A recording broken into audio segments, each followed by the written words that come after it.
Quando nós pensamos em bebês, automaticamente a imagem dela já aparece na nossa mente.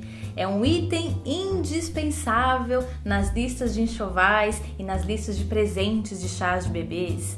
E muitos bebês, logo que nascem, já têm contato com ela logo lá na maternidade. É claro que nós estamos falando da chupeta. Então hoje a gente vai conversar um pouco sobre esse objeto que é tão relacionado aos bebês. A gente vai falar um pouco sobre o uso da chupeta em nossa sociedade e a gente vai passar para você todas as informações que você precisa para tomar as melhores decisões de forma consciente para você e para o seu bebê. Então, para a gente entender o uso da chupeta, a gente precisa entender o comportamento do recém-nascido. Ele nasce com um reflexo de sucção.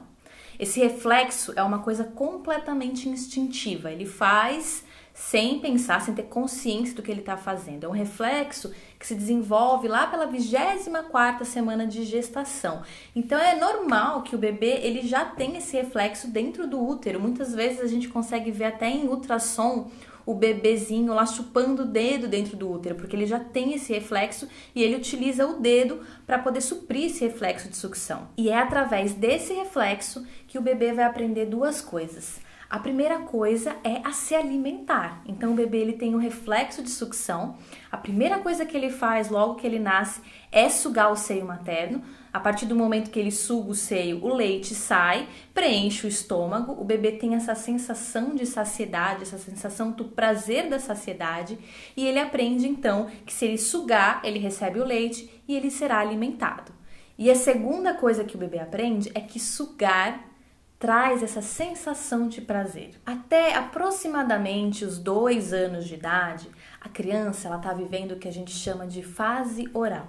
E o que significa a fase oral? Significa que a criança ela experimenta o mundo através da boca. A boca é o seu principal instrumento, a principal ferramenta para a criança descobrir o mundo. Então você pode reparar, né, que os bebezinhos, eles colocam tudo que eles veem na boca, né? Eles pegam um objeto, o primeiro reflexo que ele tem é de colocar esse objeto na boca. Ele coloca as mãos na boca.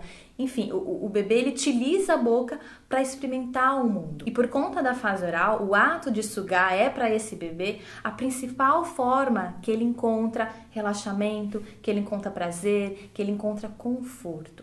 Então esse reflexo, né, que inicialmente era um reflexo, o ato de sugar que inicialmente era um reflexo, através desse contato com a sucção e essa descoberta do prazer, esse ato ele passa a se tornar um hábito.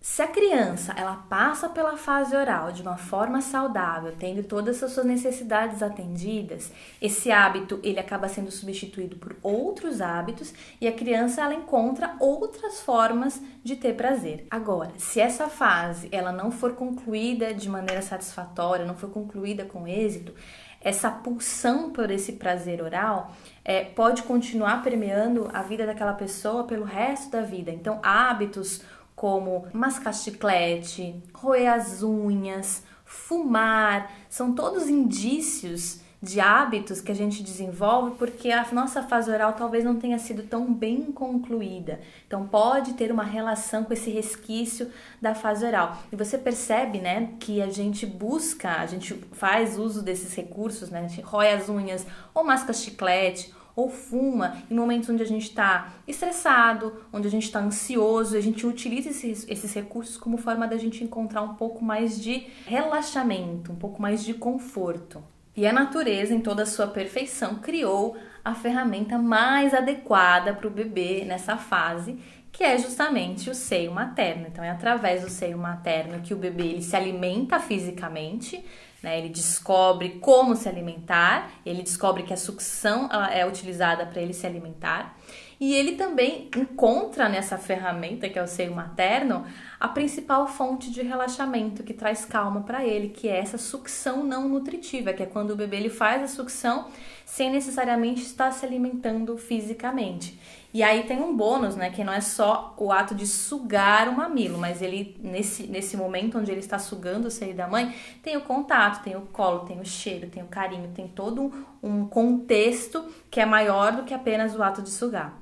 E faz milhares de anos que o ser humano entendeu que o ato de sugar é uma coisa que traz prazer, que acalma os bebês. Então a história da chupeta, ela remonta a muitos e muitos anos. Para você ter uma ideia, escritos antigos de Sorano, que é do século II, e de Oribásios, que é do século III, fazem uma menção a objetos onde eram colocado algum tipo de líquido açucarado, de mel, e eram entregues para os recém-nascidos para ajudar a acalmar esses recém-nascidos. Existem registros históricos que lá pelos anos de 1500, as chupetas, elas eram em formatos de bolinhas feitas com tecido mesmo, eram amarradas em chumaço, dentro desse chumaço era colocado algum tipo de alimento, poderia ser pão, algum grão, peixe, carne, ou esse chumaço era embebido em algum líquido doce e entregue para a criança chupar. Inclusive, existe uma tela, né, foi pintada em 1506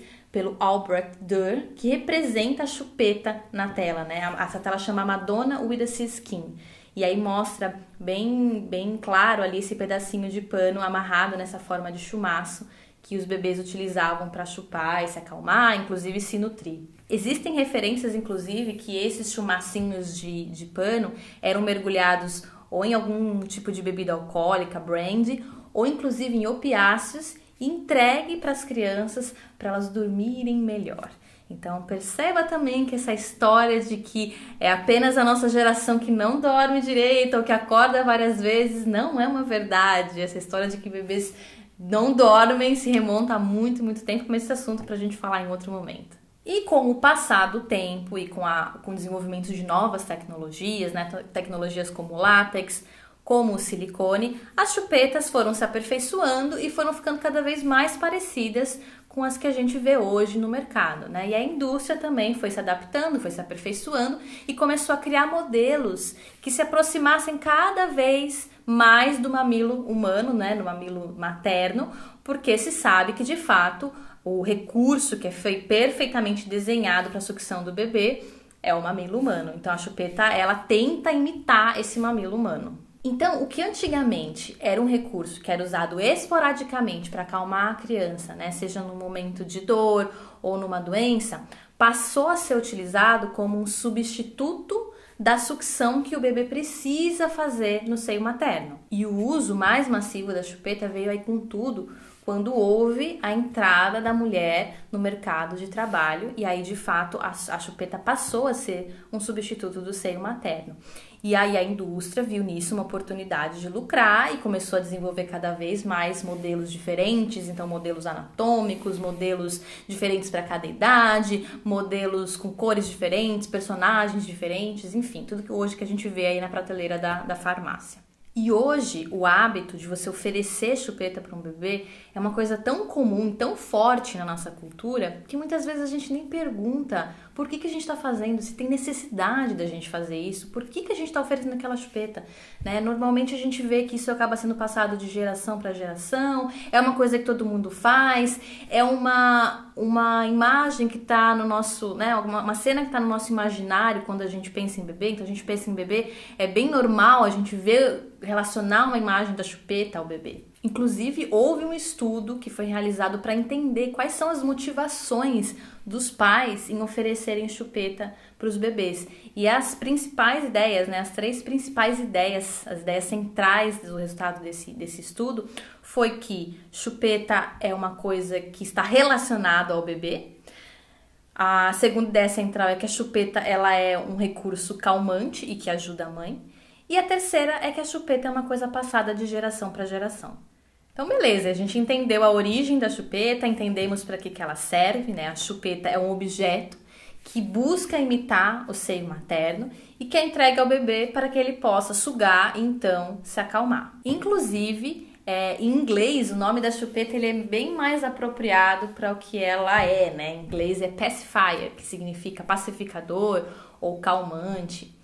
Bom, enfim, com o uso maciço, né, da chupeta pelos bebês, estima-se que 87% dos bebês utilizem chupeta de forma consistente e frequente no dia a dia.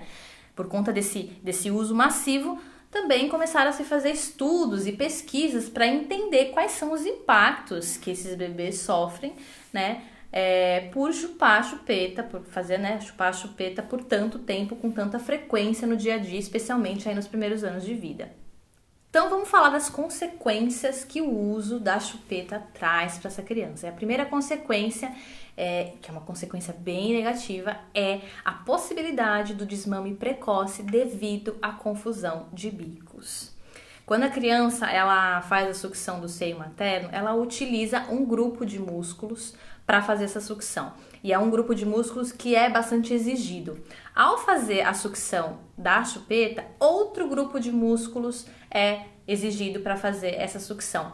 E a sucção da chupeta, ela é mais fácil para a criança. E aí, quando a criança ela tem uma forma de sugar o seio, uma forma de sugar a chupeta, e normalmente a chupeta é mais fácil de sugar, a criança tende a fazer essa mesma sucção no seio materno. E aí ela não consegue sugar.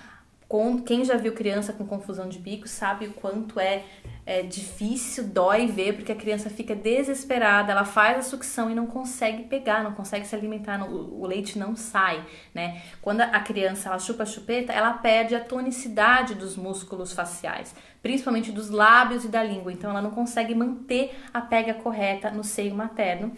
Ela fica desesperada, a mãe fica desesperada com aquilo, a criança não consegue sugar, a mãe não consegue ajudá-la nesse processo e aí acontece um desmame precoce. Muitas vezes, inclusive, a chupeta acaba interferindo na produção de leite, porque como a criança suga, ela satisfaz essa necessidade de sucção na chupeta, ela solicita menos o seio materno. E o seio materno, para produzir leite, precisa ser estimulado, precisa ser sugado. Então, se a criança está sugando menos, aquele seio vai produzir menos leite. E aí vem aquela crendice, a mãe começa a achar realmente que ela não tem leite suficiente, que o leite dela é fraco e tudo mais. E aí, enfim, a gente colocou aí o cenário perfeito para que esse desmame precoce aconteça. O segundo impacto é que a chupeta ela prejudica a maturação correta do nosso sistema estomatognático. Significa que a chupeta ela pode vir a ter impactos negativos na fala, na mastigação, na deglutição e na respiração da criança. O terceiro impacto é que a chupeta ela altera a formação esquelética dos ossos da face, né? Imagina que a gente está falando de uma criança que está em plena formação, seus ossos estão crescendo, está em pleno desenvolvimento e a chupeta ela altera toda essa tonacidade do palato, de todos os ossos da face, inclusive podendo trazer problemas de postura e de coluna. O quarto impacto, que acredito ser o mais conhecido, mais relacionado aí com o uso da chupeta, muito tratado pelos nossos queridos ortodontistas, é a mordida da criança, né? Principalmente causado aí pela má postura da língua. Então a gente tá falando de mordidas abertas, mordidas cruzadas, e aquele monte de criança que tem que usar aparelho aí por vários anos da vida.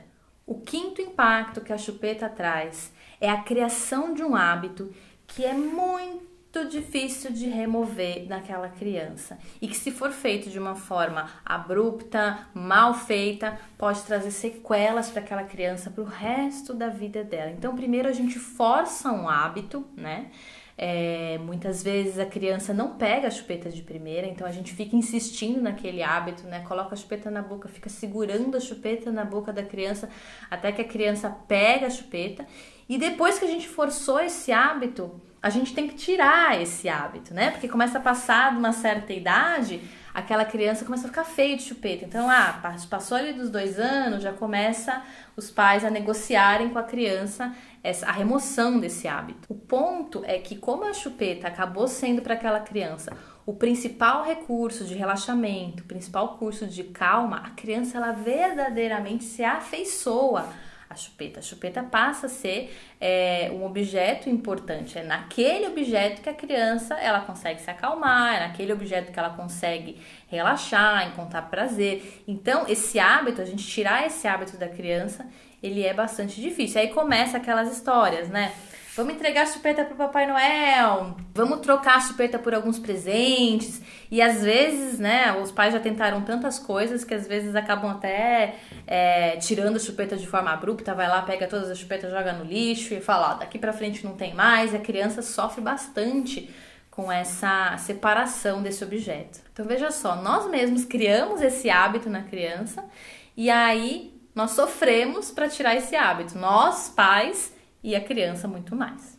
E falando em hábito, nesse momento eu quero compartilhar com vocês o meu caso. Eu fui uma criança que chupei muita chupeta, até os 9 anos de idade.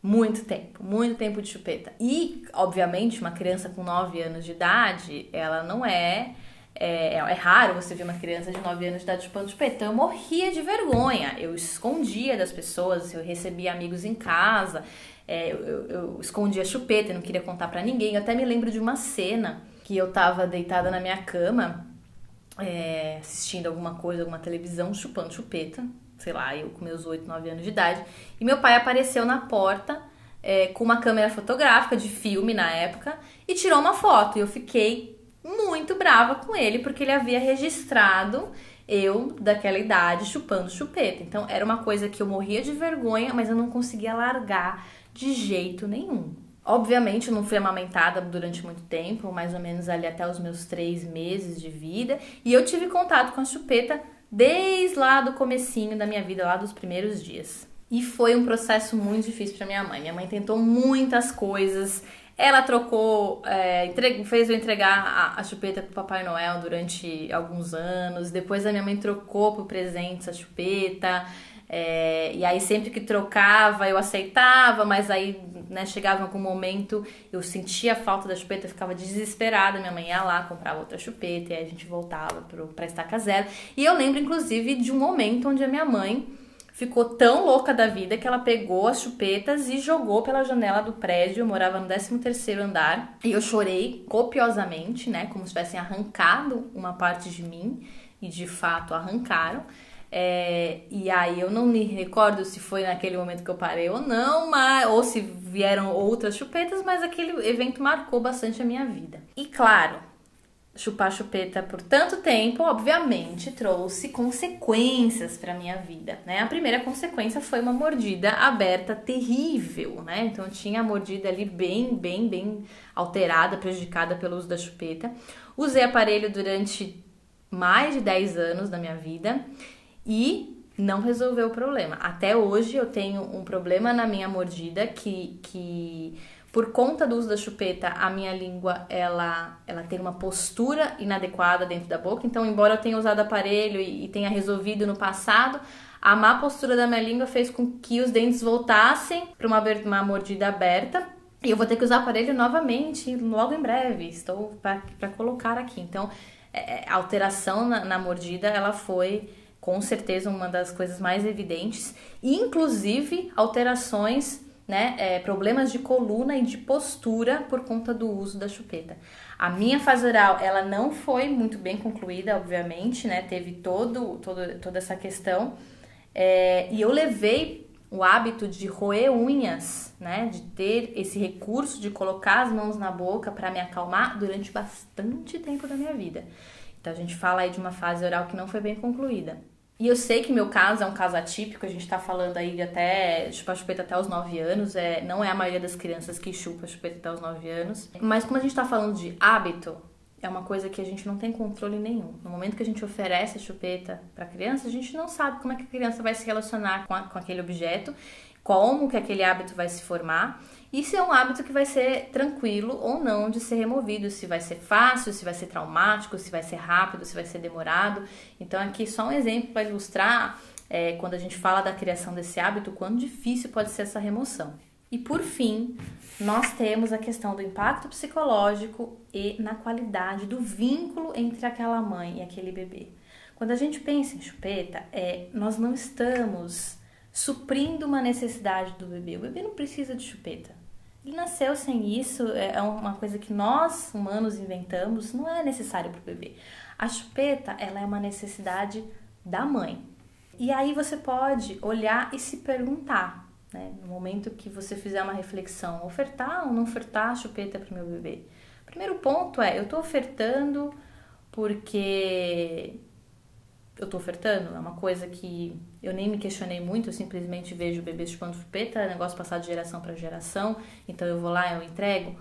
Ou eu tô ofertando porque eu acredito que esse recurso é um recurso que vai atender uma necessidade minha de acalmar aquele bebê, né? Existe alguma outra forma dessa necessidade ser suprida? O que você perde com isso? O que o seu bebê perde com isso? Se você tem a oportunidade, a possibilidade de ofertar o seio, que é o principal recurso de sucção para o bebê e que vem com todo um contexto de colo, aconchego, carinho, cheiro, sucção, prazer, relaxamento, embalo, por que ofertar um objeto de plástico inanimado, né, que tenta fazer uma imitação do seio materno bastante mal sucedida e que não oferta para a criança todo esse outro contexto que ela precisa para se acalmar, para encontrar o relaxamento, para encontrar o prazer que ela precisa nessa fase da vida dela. Ponto é que a chupeta, ela acaba funcionando como um silenciador. A criança chora, a gente vai enfia a chupeta na boca da criança. A criança chora, enfia a chupeta na boca da criança. A criança chora porque ela está querendo expressar alguma necessidade pra gente, né? E aí o que a gente vai lá e faz? A gente enfia a chupeta na boca da criança. A criança chorou, a gente enfia a chupeta e fica ali segurando a chupeta na boca da criança. Em vez da gente se conectar com aquele choro e de fato entender o que aquela criança está precisando naquele momento. Dito tudo isso, eu acho super importante eu compartilhar com você uma coisa. Mesmo eu tendo passado por toda essa questão com a chupeta, né, o uso do aparelho, problemas de postura, mesmo eu tendo todo o conhecimento, né, sobre a chupeta, sobre esse aspecto emocional, psicológico, teve um momento onde eu tentei dar a chupeta para minha filha. Então, como mãe, eu tô aqui do outro lado, também mostrando que eu sei que é difícil, né? Eu tentei dar uma chupeta para minha filha num momento de extremo cansaço, num momento de extrema vulnerabilidade, de extrema fragilidade, onde ela chorava muito, eu não estava conseguindo acalmar o choro dela, eu não estava conseguindo me conectar com o choro dela, eu só queria que aquilo parasse. E o que eu fiz? Fui lá na farmácia, comprei trocentas chupetas e ofereci para minha filha. Ela não pegou nenhuma chupeta, eu não insisti, né? Foi uma coisa que para mim, naquele momento, eu falei, se ela não pegar, eu não vou ficar insistindo. Eu não insisti, ela não pegou e depois daquele momento passou, né? A gente se conectou de outra forma, a gente resolveu, nós passamos por aquele desafio de outra maneira e ela nunca precisou da chupeta, eu também não precisei mais da chupeta. Mas eu confesso que houve esse momento onde eu achei que a chupeta seria a solução milagrosa para aquele choro, para aquele desconforto, para aquelas necessidades que eu estava tendo, que eram minhas. E eu confesso que muitas vezes a gente olha para a chupeta como se fosse uma solução mágica, né, que vai suprir uma necessidade nossa naquele momento. Talvez uma necessidade de se sentir capaz de acalmar o bebê, uma necessidade de ter um tempo para si mesma, uma necessidade de poder descansar um pouco, uma necessidade, às vezes, de curar um seio que está machucado. Eu sei de tudo isso, que a chupeta pode parecer essa solução milagrosa, mas ela não é. E ela tem consequências, que são consequências que é importante você conhecer para você tomar uma decisão que seja verdadeiramente consciente. Então, para finalizar, eu deixo aqui um convite para você olhar para a sua vida, para o seu contexto, para a sua realidade, né? Só você conhece a sua realidade, só você conhece seu contexto, só você conhece as dificuldades, os desafios, mas agora você tem informação do que é, para que serve, quais são as consequências, e você pode fazer para si mesmo essa pergunta, né? Será que eu realmente preciso oferecer isso para o meu filho? Né? A criação consciente se trata disso, a gente questionar coisas que a gente vinha fazendo de forma automática e se perguntar, será que é realmente uma coisa que eu quero? Como é que isso pode afetar, enfim, a questão física no desenvolvimento do meu filho, o nosso vínculo, uma questão psicológica, esse hábito, né, que vai se formando aí tão forte com o uso da chupeta. Quando a gente escolhe ofertar a chupeta, a gente precisa estar ciente que existem consequências, principalmente para o bebê e para o vínculo entre a mãe e o bebê. Então, é importante fazer essa reflexão. Eu tô dando porque todo mundo dá? Eu tô dando porque nem me perguntei a respeito disso? Ou eu estou dando porque eu acredito que vai ser um calmante, vai suprir a necessidade do meu filho? Mas Existe outra forma de eu fazer isso? Né? Eu posso suprir essas necessidades de calma, de prazer, de sucção através do seio materno? Eu quero fazer isso? Enfim, você, na sua realidade, no seu contexto, com as informações corretas e atualizadas, você pode então fazer sua reflexão, colocar na balança e tomar suas próprias decisões com consciência, com tranquilidade e ficando bem com as suas próprias decisões.